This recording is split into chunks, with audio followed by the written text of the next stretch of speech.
মানবতা বিরোধী অপরাধে দণ্ডিত সাবেক স্বরাষ্ট্রমন্ত্রী আসাদুজ্জামান খান কামালকে ফেরত চেয়ে দ্বিতীয় দফায় ভারত সরকারকে চিঠি দিয়েছে সরকার।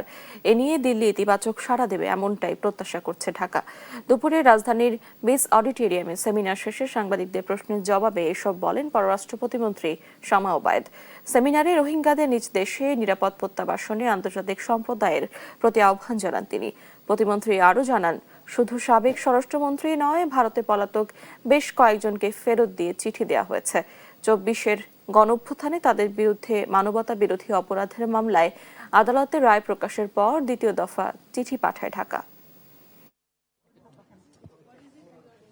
সাবেক স্বরাষ্ট্রমন্ত্রীকে উদ্দেশ্য করে এই চিঠি দেওয়া হয়েছে এবং এটা যখন যেটা প্রয়োজন আমাদের আইন মন্ত্রণালয় এবং স্বরাষ্ট্র মন্ত্রণালয়ের যে উদ্যোগগুলো ওনারা নেবেন, পররাষ্ট্র মন্ত্রণালয়ের পক্ষ থেকে সেই আমাদের ডিপ্লোমেসির অনুযায়ী আমরা সেই কাজগুলো করব।